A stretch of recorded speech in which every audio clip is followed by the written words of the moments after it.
My question really is, it's been 13 years. What took you so long to bring this to the forefront? That's a great question. I think the simplest answer to that is my own cognitive dissidence, my refusal, certainly while I was still flying, to look at this closely, although I knew there were what we call red flags from day one, things that just couldn't have happened the way they said, that I just couldn't face looking into it. Now, you say still flying. You were a flight attendant then for about 30 years, so you have experience with these kinds of things. At the time of 9/11, I had about 28 years experience and I flew until about 2004. So while I was flying, that just dealing with the research that I did afterwards was just too painful. I guess that's the best answer for that. You know, I know that people that call themselves truthers that have looked into this have all seen the strange anomalies and read the impossibilities in the official 9/11 story. And I did too, from day one. And I met someone that was in the Pentagon that day, and boy, was I excited to interview that person. And found out that there were no 757 that hit that building, and basically was told that it was a missile. Now, I know that no one, except for the Naudette brothers that were filming a documentary on New York firefighters, had any kind of a glimpse or a photo. There's only been that one video, and it's whatever it is that hit that North Tower hit so fast that you can't even focus on what it might have been. No one saw that, basically. And then the Shanksville, the divot that was left, and that was just a crash site that wasn't. And then people have found that divot was in the earth long before 9/11 on Google Earth maps that they have seen. So we kind of had an idea, and I did too, of, that, okay, well, what happened to the planes if none of them really hit the targets, I guess. You mentioned that it was your cognitive dissonance that really prevented you from, jumping into this with both feet. What really changed for you that allowed you to come out of that and begin doing all of the research? And I have to tell you, the research behind this is absolutely undaunting. Well, I guess what changed for me is, one, I stopped flying and got out of the business. It had changed so much just post 9/11. I was actually treated like a terrorist every time I went to work, and had my toothpaste squeezed out and my very expensive lotions and that just wasted by the TSA. It was really a horrible situation to continue flying. But I just... Well, so really, you jumped into this and did the research, and are you telling me that in this book you expose what happened to the airplanes? Yes. Yeah, that's the part that blew me away. Absolutely blew me away. Well, go ahead. Well, I was just going to say, it was, dead right on. I came away from that thinking, now I know. Yeah, it's made me sick, actually, physically ill when I finally figured that out. And what happened to me is I started to write a novel about being a flight attendant because everyone told me I should. And so when I actually went in to look for a Middle Eastern gentleman's name to use as a character in my book, I discovered that 6, 8, or 10 of the 9/11 hijackers are still alive. And then I dug a little deeper into that. And that, along with all the other anomalies, I just got into the research, and I just felt, as the veil was lifting, I felt as though I was about to enter the twilight zone, and I truly did. But with a lot of other people that do this research, I found that I couldn't stop, and I often say it was like that guy in Close Encounters of the Third Kind. I just spent hours and hours researching that. And what I did was I kept the flight attendant hijacking protocols in mind, what the hijackers or the flight attendants did and didn't do.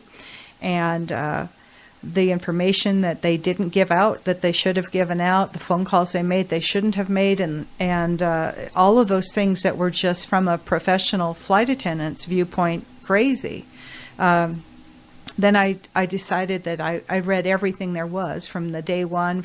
I went back into the Wayback Machine in the archives, and I reread and read again and again and again all of the documents that I could find.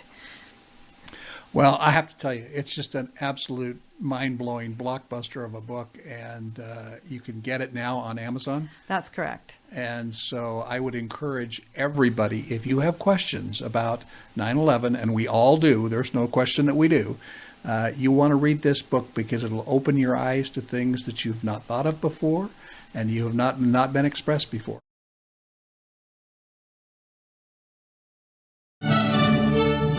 On the morning of September 11th, 2001, 19 men armed with box cutters, directed by a man on dialysis in a cave fortress halfway around the world using a satellite phone and a laptop, directed the most sophisticated penetration of the most heavily defended airspace in the world, overpowering the passengers and the military combat-trained pilots on 4 commercial aircraft before flying those planes wildly off course for over an hour without being molested by a single fighter interceptor.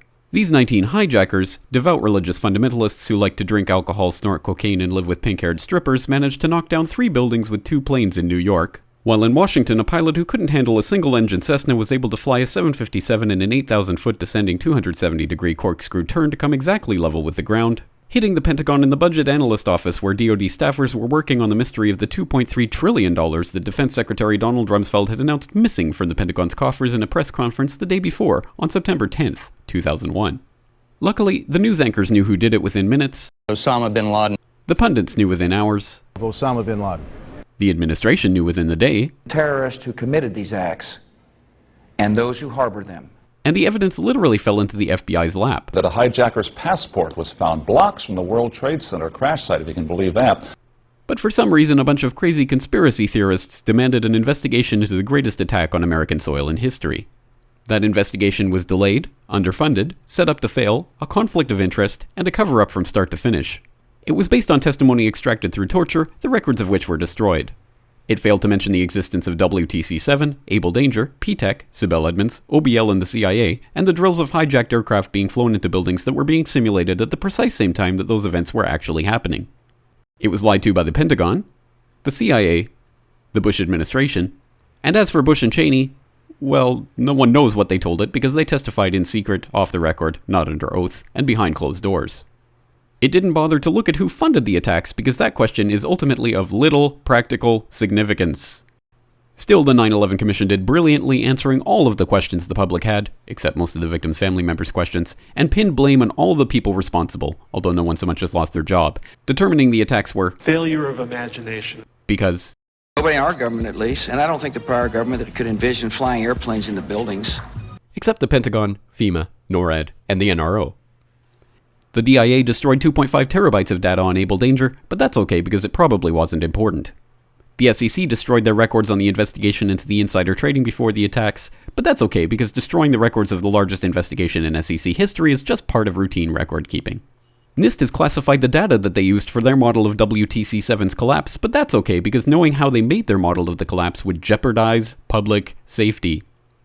The FBI has argued that all material related to their investigation of 9/11 should be kept secret from the public, but that's okay because the FBI probably has nothing to hide. This man never existed, nor is anything he had to say worthy of your attention, and if you say otherwise, you are a paranoid conspiracy theorist and deserve to be shunned by all of humanity. Likewise him, and her. And her, and her, and him.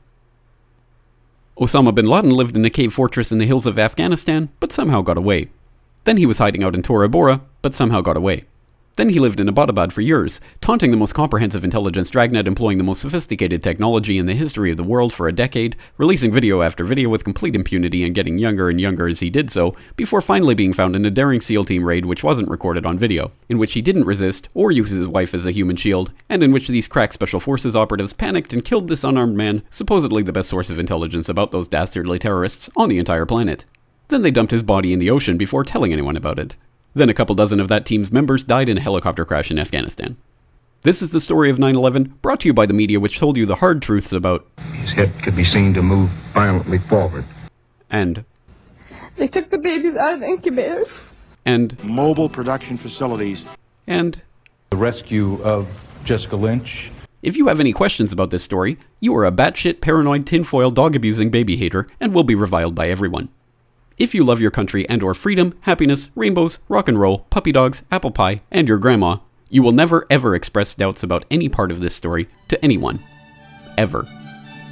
This has been a public service announcement by the Friends of the FBI, CIA, NSA, DIA, SEC, MSM, White House, NIST, and the 9/11 Commission. Because ignorance is strength.